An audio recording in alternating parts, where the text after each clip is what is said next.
Hola, soy Sergio Barrejón. Os doy la bienvenida a Exigencias del Guión, la voz de los guionistas.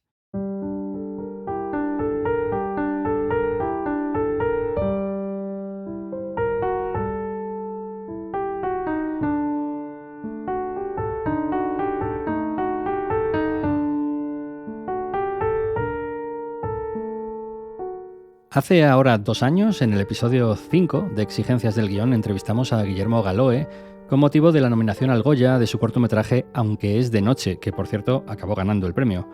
En aquella charla, Guillermo Galoe ya nos reveló que había adaptado al largometraje aquella historia y que iba a rodarla de nuevo con actores naturales en la Cañada Real Galiana de Madrid.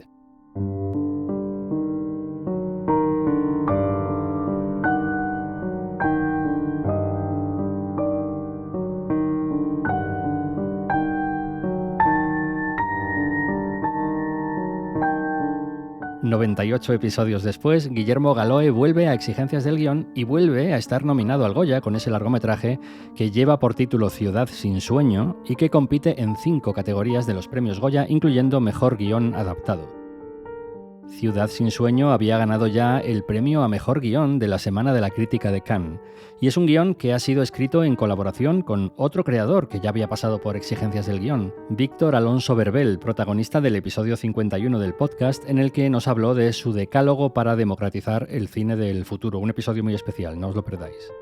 Jorge Corrales se reúne con Guillermo Galoe en las oficinas de Dama en Madrid y ambos conectan telefónicamente con Víctor Alonso Berbel.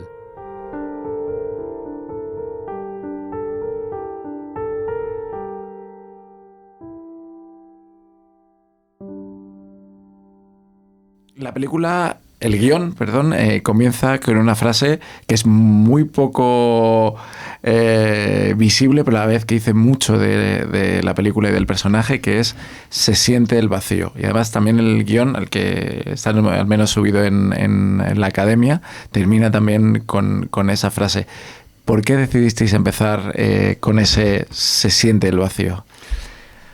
Es el espacio fantasma, ¿no? Es el mundo que ha desaparecido. De alguna forma la película queríamos empezarla, con un campo, ¿no? Donde hubo un asentamiento, donde hubo una comunidad, donde hubo mucha gente, donde hubo muchas vidas y desaparecieron, ¿no? Entonces tiene este aspecto fantasmal, tiene ese tono fantasmal, ese comienzo del guión, precisamente por eso, ¿no? La película, ahora, en la versión final, los primeros fotogramas son 2 niños jugando con un coche en un descampado, pero corta negro y sobre el título "se siente el vacío", ¿no? Y sobre ese vacío lo primero que se escucha es el jadeo de una galga, de una perra. Solo, no hay nada más. Y luego a ese sonido se le va sumando el del campo, ¿no?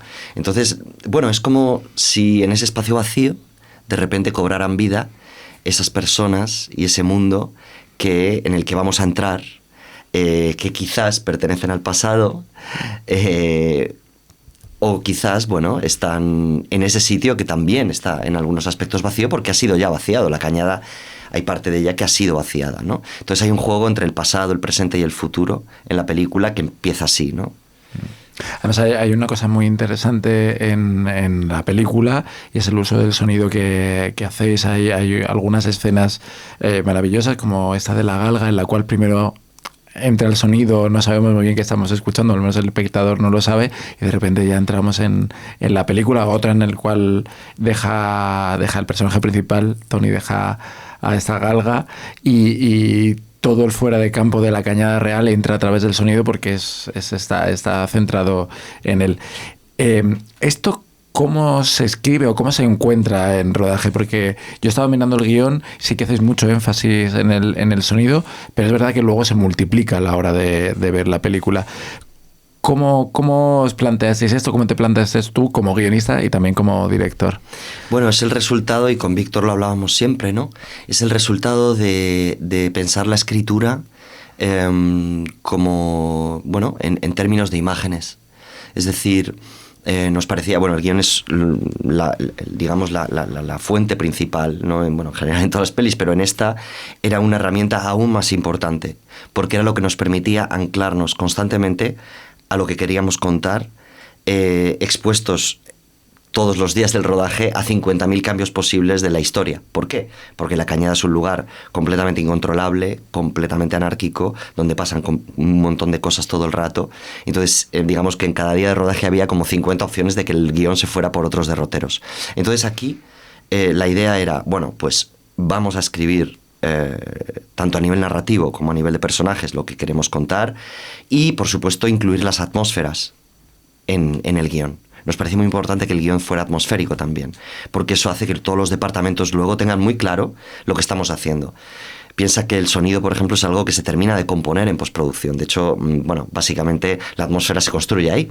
Entonces, pero nos parecía muy importante que desde el principio todo el mundo supiera a dónde íbamos a ir, ¿no? Entonces el guión recoge toda esa información que luego, bueno, pues ahí está, ¿no? Creemos que, pese a ser filmado en un sitio real, cambiante, hemos conseguido mantener la mayor parte de las cosas que había en ese guión o incluso encontrar la versión mejor de ellas, ¿no? Es interesantísimo. Yo cuando terminé la película lo primero que hice fue ir a ver cómo habéis rodado esto, porque claro, es una película de ficción, pero exacto, está rodado en unas circunstancias muy especiales y quiero que me cuentes cómo habéis rodado con esas circunstancias tan especiales, porque casi es parte de la narrativa de la película. De nuevo, nos parecía importante que, esto es como un gesto político, nos parecía importante que no fuera un documental, sino que fuera una ficción construida con todas las herramientas del cine incluso más académico de ficción, junto a la comunidad. Una comunidad donde no hay cine, en primer lugar, no hay ni siquiera cine físico, lo llevamos allí y montamos uno para el momento del estreno en la comunidad, y por otro lado, allí la gente desconocía absolutamente lo que es participar en una película. Entonces, claro, conseguir que esa comunidad que ha quedado al margen de todo pueda acceder a algo que, bueno, de alguna forma sabemos todos que el cine es un arte y por tanto, de alguna otra forma, la gente que lo hace viene de alguna otra forma desde cierto privilegio, ¿no? Y por supuesto, si comparas con la gente de Cañada, por supuesto, ¿no? Entonces nos parecía que había un gesto de acercamiento muy político a través del cine, con cosas que solo puede hacer el cine, ¿no? Y en este caso, escribir juntos. ¿Qué significa escribir juntos? Significa escuchar, significa conocer, significa permearnos, ¿no?, de esa realidad y nosotros reelaborar con nuestros conocimientos y con nuestro bagaje y con, bueno, nuestras herramientas, ¿no?, codificar y reelaborar todo eso que nos venía de la realidad con la idea de casi como de, sí, en el rodaje, como si de repente desapareciera esa realidad y la volviéramos a construir de nuevo con los elementos de esa realidad. No traer otros de fuera. Vamos a construir desde dentro, ¿no? Y así fue un poco como entre nosotros y la comunidad se fue construyendo esta película de ficción, este cuento en un entorno real vivido por las personas que habitan allí, ¿no? Bueno, creo que tenemos a Víctor Alonso al teléfono. Hola, Víctor. ¿Qué tal? ¿Cómo estáis? Muy bien. Justo quería complementar lo que decía Guille, diciendo que en realidad la Cañada Real, ya lo sabéis, es un espacio que está muy connotado. Lo vemos a menudo desde vídeos de youtubers hasta reportajes televisivos muy sensacionalistas. Y en ese sentido, la ficción tenía una posibilidad emancipadora, de alguna manera. Nos permitía imaginar otras historias posibles para nuestros protagonistas, historias que no necesariamente se correspondían con sus propias biografías.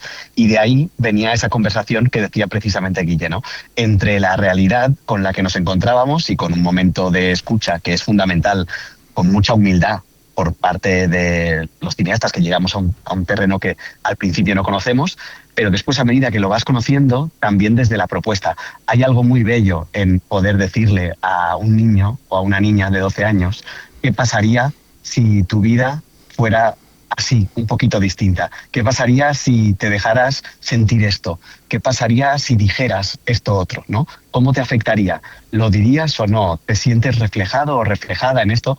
Y en esta conversación colectiva, escucharnos mutuamente y ir encontrando una historia para nuestra película, como decía Guille, con todas las posibilidades emancipadoras que te da un guión de ficción. ¿Y cómo es técnicamente estas reuniones con la comunidad? O sea, entiendo que en el proceso de rodaje se encuentran cosas, pero claro, no en el proceso de guión. O sea, normalmente los guionistas nos sentamos en nuestra casa, hablamos, recibimos notas, cambiamos, pero no vamos a hablar al sitio donde se va a rodar. No sé muy bien cómo se monta esto. Pues con mucho trabajo, con mucho tiempo, porque nosotros hicimos las dos cosas. Es decir, por un lado íbamos allí, paseábamos, conocíamos, estábamos, ¿no?, presentes. Nos empapamos de todo, y por otro lado tuvimos, bueno, pues larguísimas sesiones juntos, ¿no?, en las diferentes versiones. Tú piensas, este guión ha tenido como, no sé, 15 versiones de reescritura, ¿no?, en las cuales Víctor y yo pues nos hablábamos mucho. O sea, gran parte de nuestro trabajo era entre nosotros como ponernos en cuestión realmente acerca de, bueno, todas estas aristas que rodean el contexto sociopolítico de Cañada Real, ¿no?, y cómo posicionarnos nosotros también ahí para ofrecer una película sólida, coherente y que pusiera de la misma forma en cuestión al espectador, ¿no? Entonces, pues aparte de, por supuesto, el trabajo habitual y canónico de los guionistas, también teníamos esta parte, ¿no?, de cuestionamiento y de mucha escucha con ellos, que es un poco lo que decía antes Víctor, ¿no? No sé si estás ahí, Víctor, al teléfono, no sé si... Sí, muchos dilemas éticos que nos han acompañado, ¿no?, a lo largo de todo este proceso. Al fin y al cabo, te haces muchas preguntas. ¿Quién soy yo como guionista, como cineasta, para contar esta historia? ¿Desde dónde lo puedo hacer? ¿Y qué retrato queremos hacer también, ¿no? Al enfrentarse a una realidad como la de la Cañada, que está tan connotada, hay una posibilidad que es la de sobreestigmatizar, reestigmatizar de alguna forma a poblaciones y a una parte de la sociedad que han estado verdaderamente muy maltratadas, ¿no?, por los retratos que se han hecho. Pero hay otro extremo, que es el de alguna forma, dulcificar, caer en un cierto paternalismo desde nuestra posición y tratar de no mostrar, para no perjudicar algunas partes de esa realidad, ¿no? Pues entre esos dos abismos hemos tenido que estar encontrando un equilibrio que parte, como decía Guillermo, de muchísimos dilemas, de muchas conversaciones y de muchas preguntas que no todas les habremos encontrado la respuesta, sin duda. Sí, y de hecho, bueno, también una cosa que recuerdo, ¿no?, muy importante, que en ese espacio de calma, de serenidad, ¿no?, de la sala de escritura, ¿no?, nos planteábamos mucho intentar que el espectador como conectara a un nivel profundo con esa gente, que la gente no se convirtiera en un tema, que no fuera la gente de Cañada, sino que fuera el propio espectador. ¿Y cómo decíamos esto? Bueno, porque de hecho es una película intimista, es decir, hablábamos de conflictos que nos pasan a nosotros. Encontramos en nuestra memoria también, porque también queríamos hablar de ello. Yo personalmente recuerdo hablar con Víctor y decir, mira, es que también me gustaría hablar, bueno, de los conflictos paternofiliales, de la ruptura con el padre, o la ruptura con los vínculos de la comunidad familiar, ¿no?, o incluso la ruptura con tu propia identidad, que es algo que nos pertenece a todos. Y eso es algo maravilloso que tiene el cine, de poder encontrar esos puntos universales de conexión, ¿no?, que es, bueno, la base sobre la que se construyen los guiones, ¿no? Estos personajes inventados son, de alguna forma, el resultado de la experiencia vital de los que escriben, ¿no? Y eso es muy importante tenerlo en cuenta. Entonces nosotros intentábamos encontrar en Cañada, en ese contexto, por supuesto sin imponer, lo mismo que nos pasaba a nosotros, y poder hablar de nosotros también y hablar de todos a la vez, ¿no? Eso es muy bonito, porque además era una de las preguntas que quería hacer. Claro, entran dentro, cuando hablamos de Cañada, todos tenemos como un imaginario, pero cuando nos metemos en la piel de Tony, de ese personaje que está en Ciudad Sin Sueño, de repente nos encontramos con esos conflictos que vivimos nosotros mismos. Y precisamente quería preguntaros sobre en qué momento del guión, por así decirlo, os encontrasteis con... Vamos a intentar, no sé, hablar de los conflictos paternofiliales, también del acceso a la vivienda. Hay como un momento en el cual estás viendo a estos personajes que están yendo a una casa de realojo, pero te estás viendo a ti mismo intentando encontrar una casa y cualquier otro lugar. Entonces se produce esa conexión con los personajes tan bonitas que se produce en la ficción, que no sé si os la fuisteis encontrando o si ya desde el primer momento tenéis muy claro cuáles iban a ser los conflictos y cómo se iban a desarrollar. Bueno, es el gran reto, ¿no? Sí, era el gran reto. Sí, dale. Las historias de ficción creo que tienden a personificar problemas estructurales, ¿no? Y esto, al hablar de una realidad tan compleja y en la que hay tantos condicionantes externos como la de la Cañada, es especialmente delicado. Tienes que encontrar personajes que de alguna forma encarnen algunos de estos conflictos latentes y a la vez tienen que ser personajes realistas, ¿no?, que respondan a las experiencias que hemos vivido allí. Entonces eso formaba parte un poco de esta negociación, ¿no? Yo creo que es el gran reto de la escritura de ficción, especialmente en las películas, que es la dificultad de personificar cuestiones sistemáticas y cuestiones estructurales que por la propia definición del drama tienden a encarnarse en personajes. Eso es. Bueno, esto que definió también era Dostoyevsky, ¿no? De cuenta tu pueblo y contarás el mundo. En este caso vosotros tenéis un pueblo muy, muy particular. Bueno, aquí estamos hablando. La idea era precisamente eso, era hablar del universo, era hablar de la sociedad. Era un lugar que nos permitía mucho hablar de problemas que, expanden absolutamente los límites de este territorio. Es decir, problemas que son inherentes a la sociedad en la que vivimos en el siglo XXI hoy, ¿no? En la contemporaneidad, tanto a nivel de historia, incluso como a nivel de imágenes, ¿no? Y los recursos estilísticos que utilizamos, ¿no? Hay dos conflictos. Está el conflicto interno, que es básicamente eso que me preguntabas antes, ¿no? Tony contempla la ruptura de todos estos vínculos y como adolescente, pues bueno, tampoco es que tenga una agencia muy fuerte, ¿no? Ni en el conflicto externo, que es precisamente, por un lado, hay una venta de la perra que detona una serie de problemas familiares, y es una venta de la perra que también viene por la presión externa del desalojo al que se ve sometida la familia. Entonces, de nuevo, el contexto sociopolítico invade lo íntimo y es ahí donde nosotros encontramos el material para contar nuestra película de una forma intimista, sin quedarnos solo en el tema, ¿no? Y hay una cosa que me parece interesantísima sobre esta parte externa del personaje, y es que él se ve sometido a una clase social inferior a las propias clases sociales que hay dentro de la Cañada Real, que es algo que a mí me ha sorprendido mucho porque, claro, en la idea de alguien que no ha estado nunca allí, es como más o menos todos se mueven en los mismos parámetros, y no para nada. Hay también esta idea de quiero llegar a ese estatus que tiene ese otro personaje que tanto le interesa a Tony. Sí, exacto. Esto es lo que hablábamos antes, ¿no? Es un reflejo, esta diferencia de clases sociales ahí dentro, es un reflejo también de la sociedad, ¿no? Tony pertenece a una familia de chatarreros. El abuelo quiere mantenerlos lejos de todo esto, pero a la vez, revelamos, ¿no? Este personaje del abuelo, que es como casi un John Wayne, el hombre que mató a Liberty Balance, ¿no? Que está a medio camino, representa los valores, pero también, como todo, pues tiene sus aristas, ¿no? Y sus lados oscuros, y tiene conexiones con el pasado, con esta otra parte de la Cañada, que es la idea, el tema del narcotráfico, ¿no? Que, de nuevo, también queríamos representarlo de una forma distinta a lo que estamos acostumbrados a ver, ¿no? Entonces, cuando nos centramos en Paqui, en la matriarca, ¿no? No nos centramos en sus tejemanejes, en la pistola que tiene en la mesilla, o la balanza y las drogas, ¿no? Ni siquiera en los clientes que vienen a comprar. Es simplemente ella, con su cansancio, ¿no? Y con su vacío existencial, ¿no? De estar allí. Ella es el eslabón más bajo de todos. Si hablamos de clases, parece que a Tony, por ser chatarrero, le hacen bullying, pero en realidad el último eslabón de la cadena es precisamente ese vendedor al menudeo de droga en Cañada Real, que es el que más más ha quedado al margen de todo, ¿no? Uh-huh. Y luego hay una cosa que, leyendo vuestro guión, he tenido que ver, porque nunca había visto un guión con algo así, que es el rol documental. Vosotros habláis muchas veces en el guión, al menos que se ha subido en la academia, de aquí se introduce rol documental de conversación sobre el amor o cosas así. Claro, para la gente que escucha este podcast, que son precisamente guionistas, quiero que expliquéis cómo se trabaja con el rol documental, qué es el rol documental y para qué os ha servido a vosotros en esa película. Interesante, Víctor, que igual hemos inventado un concepto, ¿no? El rol documental.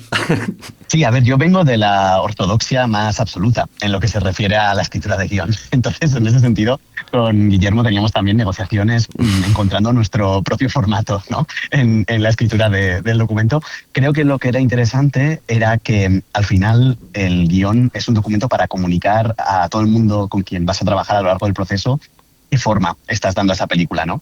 Y en esta película, Guillermo, que venía del documental y que rodando una ficción quería permitirse algunos espacios para que la verdad más pura se colara por las fisuras de nuestra ficción tan construida, de alguna forma eso tenía que reflejarse también en el guión, ¿no?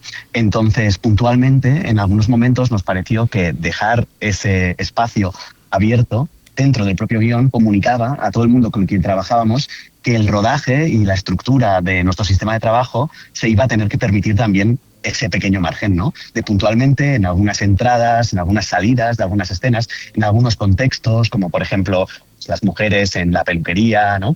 Iba a haber un espacio para que los actores y las actrices pudieran ser ellos mismos, ellas mismas, fluir, algo que de hecho, aunque pueda parecer que la película tiene momentos más improvisados, no era tal, ¿no? La película estaba toda escrita y lo que era importante era acotar en qué momentos nos íbamos a permitir esa otra mirada, ¿no? Sí, además han sido como al final pues 3 momentos, ¿no? En los cuales también queríamos reflejar como distintos grupos que hay allí, ¿no? O sea, tanto las mujeres en la peluquería como los hombres en el bar, ¿no? Como incluso los adictos a la heroína que están en las puertas de las casas de venta trabajando para los que venden, ¿no? De nuevo, sacarlos de la idea que tenemos de esos personajes y de los temas de los que hablan, ¿no? Entonces, en algunos momentos, pues dijimos, bueno, pues ahora, antes de que que hagamos el plano en el que, como está escrito en el guión, Tony entra y llega a la puerta de Paqui, pues mientras Tony llega, vamos a tener una pequeña conversación con estas 3 personas, vamos a sentarlas en estas sillas y van a estar hablando y vamos a dejarles hablar. Y mientras les dejamos hablar, vamos descubriendo cuál es la cosa que les sale de manera natural, más pertinente, ¿no? Y ocurre la magia, porque de repente se ponen a hablar de perros, sin saberse el guión. Se ponen a hablar de perros y es perfecto porque Tony viene buscando a la galga, ¿no? Y se siente de manera natural.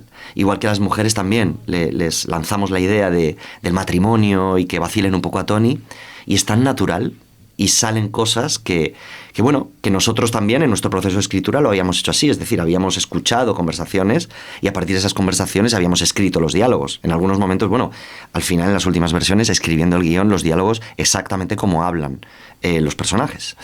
Pero en estos casos nos permitimos, aparte de ese método que teníamos de hacerlo como de la realidad al guión, dijimos, vamos a incluso dejar estos momentos que sea de la realidad directa a la cámara. Pero eso lo queríamos también estructurar en el guión, para que también tuviera una distribución y una coherencia en la estructura de la película, pues controlada, ¿no? Y que no fuera, pues, improvisar. Además, como decía Víctor, es una ventana abierta de repente a la realidad, pero yo cuando lo vi en el guión dije, claro, es que realmente hay un trabajo que debe ser bastante grande de vamos a llevarles aquí, vamos a tener a estos personajes que se mueven y que supongo que como con cualquier otro actor vosotros les daríais como una especie de background de qué está sucediendo aquí, te pones en escena y entras, aunque luego la conversación sea mucho más ligera, no sé cómo decirlo. Sí, esto trasciende el guión, es más como de la dirección, pero yo creo que la dirección y el guión han ido tan de la mano, y de hecho Víctor estuvo conmigo en rodaje. Y estábamos todo el rato calibrando y reelaborando y reescribiendo, ¿no? Entonces, la manera de entregar el guión a los actores es distinta a la de los actores que han sido entrenados, ya sea porque algunos no sabían leer, ya sea porque otros no lo iban a recitar. Entonces fueron a través de mucha mecanización, mucha repetición, mucha puesta en escena, y a la vez también nosotros, casi de una forma mimética, entrando en esa puesta en escena, compartiéndoles los diálogos hasta que secretamente conseguíamos que el diálogo se instaurara dentro de ellos sin que pareciera forzado, ¿no? Víctor estaba en el combo conmigo y había veces que, ha cambiado esto. Pero esto no podemos improvisar, vamos a reescribir. Entonces parábamos, reescribíamos la escena, revisábamos que tuviera coherencia con todo lo anterior, con lo filmado y con lo que estaba por filmar según nuestro guión, y pues se consolidaba en la nueva versión de guión, que ese día había tenido que cambiar por varios motivos, ¿no? Algo que me he preguntado y que no he encontrado las respuestas viendo otras de vuestras entrevistas es ¿cuántas jornadas hubo para grabar esta película? Porque entiendo que no es un proceso normal en el cual dices, hoy nos toca estas 3 escenas y cuando terminemos hemos acabado la jornada, sino que debía de ser mucho más orgánico, no sé. Bueno, el planteamiento del diseño de producción era un diseño generoso en el sentido de, para una primera película, y el presupuesto que teníamos de 6 semanas y media, lo cual, sabemos cómo está el tema y sabemos que no se puede llorar al respecto, pero la realidad es que esa cantidad de tiempo en este espacio se ve reducida al 50%. O no sé exactamente, pero vamos, al 50% seguro, porque yo recuerdo días de llegar a rodar por la mañana y a la mitad de la jornada todavía no habíamos empezado. porque todo había tenido que cambiar. Por esto que te contaba antes, incluso nosotros reelaborando el guión de lo que se iba a filmar, ¿no? Entonces, bueno, pues hemos estado al límite en ese sentido. La Cañada nos ha puesto muy al límite constantemente y bueno, gracias a mucho trabajo y mucho estar presente allí, hemos conseguido mantener el barco, ¿no? Que llegara a puerto, ¿no? Al puerto que queríamos. Uh-huh. Y bueno, luego además habéis tenido un reconocimiento que me parece muy interesante porque es de crítica. Habéis ganado el premio de guión en la Semana de Cannes, pero a la vez también de la propia gente de La Cañada, ¿no? Yo he visto testimonios de gente que estaba como muy agradecida y emocionada de participar y de que de haber formado parte del proyecto. Sí, es otra parte de los dilemas éticos que nos acompañan, ¿no? En un proceso de estos, que Guillermo y yo hemos tenido muchas conversaciones sobre qué rol queríamos que tuviera la película también en las vidas de la gente, porque creo que se puede caer en un discurso muy autocomplaciente respecto a las posibilidades del cine de cambiar el mundo, que por una parte confiamos en ellas y por ello también nos dedicamos a esto, pero por otra parte creo que hay que agarrarse muy fuerte al impacto que tienen los procesos en sí dentro de una comunidad, ¿no? Es decir, más allá de lo que sucediera con la película y de las posibilidades que pudiera tener la película de tener un impacto, de cambiar algo de la realidad de La Cañada, lo que era muy importante es que el proceso en sí mismo dejara algo bueno, ¿no? Dejara un pozo, dejara una huella. Y en ese sentido vuelvo a esta idea de las posibilidades emancipadoras de la ficción. Creo que ha habido algo muy poderoso en el trabajo a nivel emocional que se ha hecho, por ejemplo, con los chicos protagonistas de la película, ¿no? Como acompañados por Karel Soleil, la coach, por Guillermo como director, se iban acercando a vivir cosas que a lo mejor no hubieran vivido, ¿no? Y empezando por su propia historia de amistad, ¿no? Que era una historia de amistad que estaba escrita en la ficción y que se encarnó, que se volvió verdadera, ¿no? Y como eso podríamos encontrar muchos otros ejemplos de cómo el proceso de la película, yo no diría que es terapéutico, no podríamos decir tanto, pero sí ha tenido un impacto en la comunidad en el sentido de la trascendencia que solo el arte puede tener, ¿no? Y con eso nos sentíamos, creo, muy en paz con el proceso en sí mismo, ¿no, Guilla? Sí, y luego incluso la propia historia, ¿no? Que habíamos escrito. Recuerdo Chule, el abuelo, cuando hicimos el casting y recibió, bueno, y le hicimos a todos, lo que le hacíamos era, pues por supuesto, un pitch de la historia, de lo que iba a ser, y Chule dijo, pero si esto está escrito para mí, ¿no? O Paqui, por ejemplo, diciendo... bueno, es perfecto porque esto es lo que yo he vivido y además te digo, Guillermo, que quiero contarte varias cosas y quiero que las añadas porque quiero salir tal cual soy, mi vida, todo en la película y en tu historia, ¿no? O en, no sé, en Tony y Bilal, por ejemplo, que son amigos desde que iban a la guardería y que sin embargo a través de la película pues han... por ejemplo, en este caso, en el guión había cosas que a lo mejor no eran exactamente lo que les pasaba a ellos, pero de repente se ha creado una amistad mucho más fuerte de la que había a raíz de la película, ¿no? A raíz de la historia de amistad de ellos dos en la película, ¿no? Entonces, bueno, yo creo que ahí sí que trabajando con la realidad tienes la posibilidad, ¿no? de generar un impacto, de generar de generar una conexión nueva, ¿no? Que ellos mismos también se resignifiquen dentro de lo que es ese espacio. De hecho, ellos mismos viéndose en la pantalla de cine, en la película, era como algo mágico, ¿no? Además hay algo muy poderoso en vuestra película y es, más allá de mostrar la realidad de la Cañada, es la propia idea de cómo vivimos nuestra vida, ¿no? Yo vi la película junto a mi mujer y después comentábamos, es que es mucho más orgánico en el sentido de estar todos reunidos por la noche sin nada más que hacer que charlar y contar historias, que tal y como vivimos nuestra vida en una urbe medianamente con nuestras redes sociales y nuestras cosas, de repente te planteas a ti mismo qué cosas hemos perdido por el camino, que no sé si ni siquiera era una intención que tenías dentro de la película.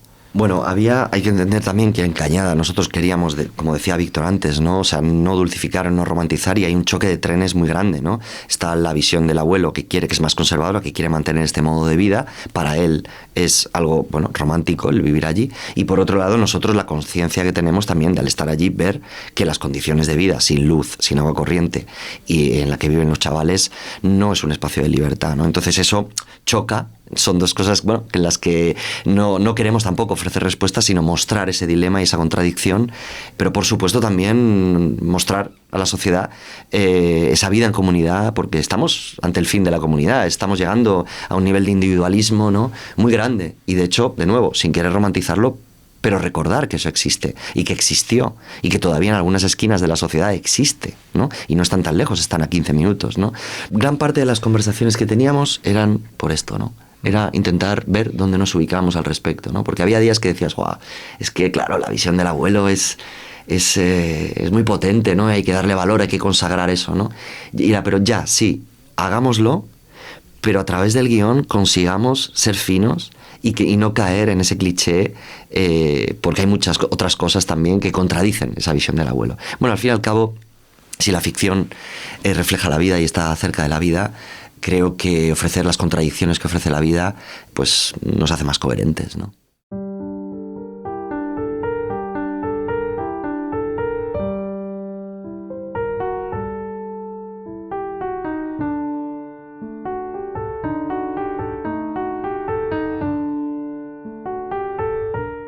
Gracias por escuchar Exigencias del Guión.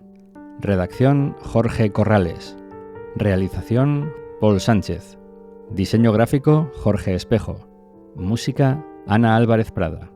Puedes contactar con nosotros en el teléfono de España 613 00 6650 o en el email podcast@exigencias.es.